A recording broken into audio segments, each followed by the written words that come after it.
You might know him, but do you know him? I'm going to expose the truth about the Fractsidus, and by the end, you'll know just how deep the rabbit hole goes. And the answer is guaranteed to surprise you, or I have to build Ling Yang. When ambition gets out of hand, we are vulnerable to manipulation by others. Keith Campbell. 2.5 has opened the floodgates of Wuthering Waves, and it's not looking good for Soul 3. We were introduced to quite possibly the most important character for the foreseeable future, Triss. I mean, this lady. Guy? Unlimited face card. That's right, the king of manipulation himself. And yes, even though the Grand Architect is a shapeshifter, based on Phrolova's account, the Grand Architect is in fact a he. The leader of the Fractsidus has been revealed. This man has somehow lived for likely as long as Phrolova, if not longer. He's been set up to be one of the major players in the world of Soul 3, and a strong contender for an in-game antagonist. However, before we discuss why he's such a problem, we need to discuss his organization, the Fractsidus.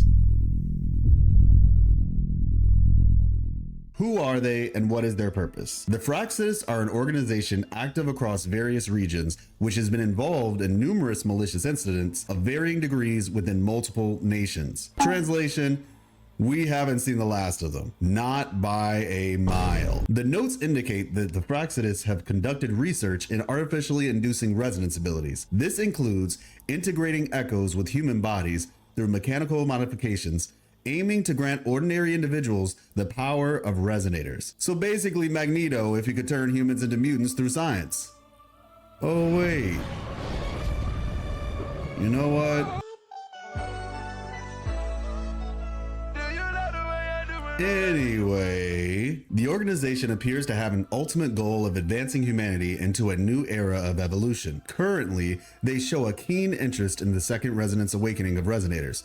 Moreover, they also seem particularly interested in Rover. Didn't you promise to leave me some alone time with Rover? What I find interesting is that Rover stands diametrically opposed to the Fractsidus. While they are both faced with the same problem, their responses are completely different. The Fractsidus believe the lament is inevitable and have decided to adjust to their new reality, while Rover believes it's possible to overcome and remove the lament. Rover operates out of hope for the future, while the Fractsidus operate based on accepting the inevitable within a seemingly hopeless situation. With that being said, let's examine their members to understand them better, starting with the lower level members. Artificers. Lacking in forte, yet bearing a strong yearning for power, they crossed forbidden scientific boundaries. One of the first things you may notice about them is that they have more limbs than your average person. Their bodies have been fused with tacit discords, reflecting the experiments mentioned earlier. You'll also notice they wear masks. The masks in question are actually devices that are used to suppress the rejection reaction of the tacit discord components in their bodies. They even have a side effect that suppresses human emotion, leaving behind killing machines without feelings. This could be an intentional and guided outcome by the designer. Interestingly enough, when Phrolova was announced, a mysterious website was created by Games, which had job listings. These listings mentioned a couple job descriptions, one of which mentioned an engineer.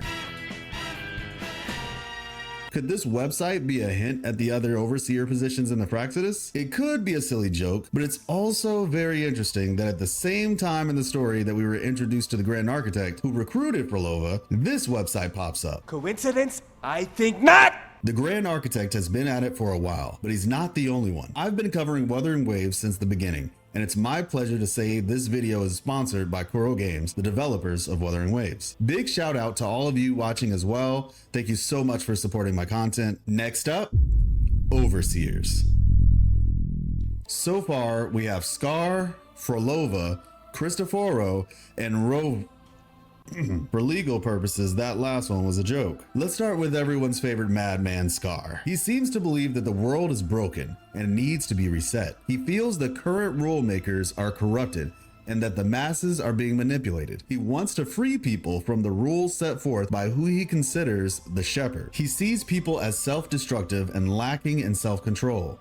He wants to tear down the current power structure of the world so there are no more victims and no more oppressors. Then people can seize their own fate. Next, we have Mr. Worldwide himself, Cristoforo. He's been scheming since we met him. 20 years ago, he was planting seeds of doubt and stirring up trouble in Ragunna and Septimont. He goaded the Poet Society in Ragunna into distrusting the Order by revealing the Sentinel's true form, which eventually led to them all boarding the Pilgrim Sail. Across the water, he experimented on Mia's corpse while running a social experiment on Septimont, with Lupa later being put at risk of being replaced. Ultimately, Carthia ended up being the next target of his schemes. And now we have the hardest worker in the Fractsidus. She's done it all, from performer to conductor, church musician, scientist, and now Fractsidus member. Phrolova has had a very storied life. She's been through so much, and I cover that in my review of the main quest video. But just to cover her Fractsidus involvement, we have instigating the conflict in Jinzhou, doing research on the second Resonance Awakening that occurred in Mount Firmament, instigating further in Ragunna and Septimont. She sent the Vitrium Dancer to allow the Thornodian to make contact with Rover, which eventually led them on the path to the Avenolium. The ramifications of this decision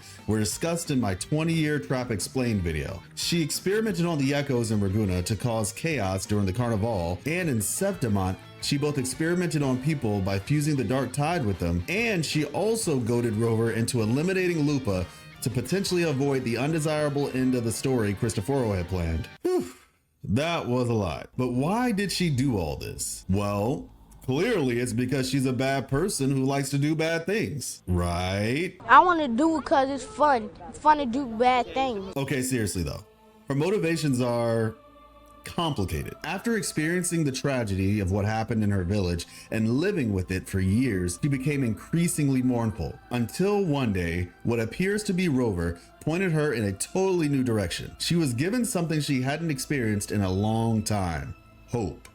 She committed many crimes, all in the hope that she could reunite with her friends and family. She tried to do things the right way. She tried to seek just solutions. She tried to be patient, but in her own words, I waited for a long time.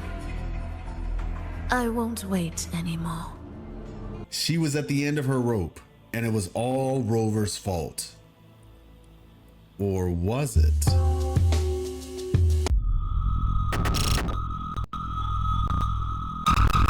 What if I told you the devoted watcher, aka the Grand Architect, aka the leader of the Fractsidus himself, has been doing a lot more than just watching? Let's start at the beginning with Phrolova. She was an ordinary girl with a family and friends. She was from a small town, but she was a very talented musician, so she traveled to other cities to perform. She loved and was loved in return. Things were going well until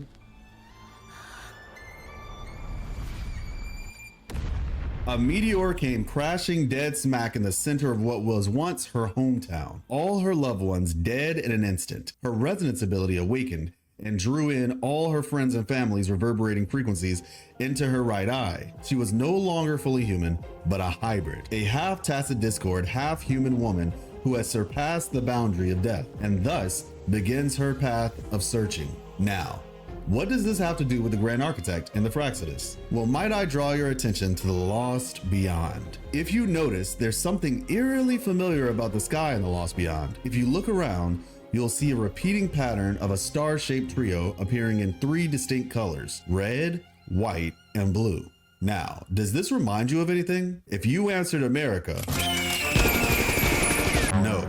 If you answered the meteors that wiped out Phrolova's hometown, congratulations. You get a gold star. Or red star? Too soon? But what makes this theory hold even more weight is this. Do you know what Fractsidus means? The word derives from 2 Latin words, fractus meaning broken or fractured, and sidus meaning star. When combined, we get Fractsidus, meaning fractured star. Is it all coming together now? Even looking at their symbol, you can derive a dual meaning, as it looks similar to the 3 star shapes from the sky while also resembling a tacit mark. Now, if you think this is bad, it gets worse. We learned in 2.5 that Resonator's emotional state can influence their abilities when Rover said this. Resonance abilities are tied to emotions. If your stubbornness drove you to create an entire sonoro, then I'd call it an obsession. So what if someone engineered an opportunity where a Resonator's abilities were artificially heightened? Theoretically, you could create an environment where strong resonance abilities were produced. Now, who do we know that creates artificial resonators? Moreover, Phrolova is a mutant resonator. Mutant resonators awaken their resonance abilities in response to a powerful and personal stimulus at a particular time in their lives. This means that it stands to reason if you knew a mutant resonator hadn't awakened yet, then you could, in theory, influence both the emotional state and conditions surrounding that resonator's awakening, resulting in a very powerful resonator. Imagine a resonance ability awakened from losing a family member. Now, imagine a resonance ability awakened by losing everyone you know. But how exactly would anyone know where to find a mutant resonator who had not awakened yet? Not to mention at any given time. You would have to be a very devoted individual, or should I say, watcher, to know that type of information. Now that I think about it, we learned from Paranora at the Black Shores that the Tethys system is linked to every resonance nexus on the planet. It detects frequency fluctuations in the areas when a resonator appears. This is where the Forte examination reports for different resonators come from. Now, what if the Grand Architect had a way to mimic this function of the Tethys system? That would require a considerable amount of surveillance and area coverage. Wait, it all makes sense now. The truth has been in our faces the entire time.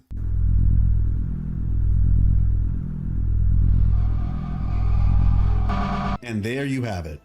I believe the Grand Architect, in a similar fashion to how the Black Shores finds members to recruit, has been using the crows to identify and later manipulate the overseers into joining his cause. Scar believes he was wronged by a person he calls the Shepherd, and thus he feels justified in his pursuits. Phrolova has become obsessed with her ambitions of reviving her hometown. Cristoforo is still a bit of a mystery. However, his ambitions are leading him down a similarly destructive path. When ambition gets out of hand, we are vulnerable to manipulation by others.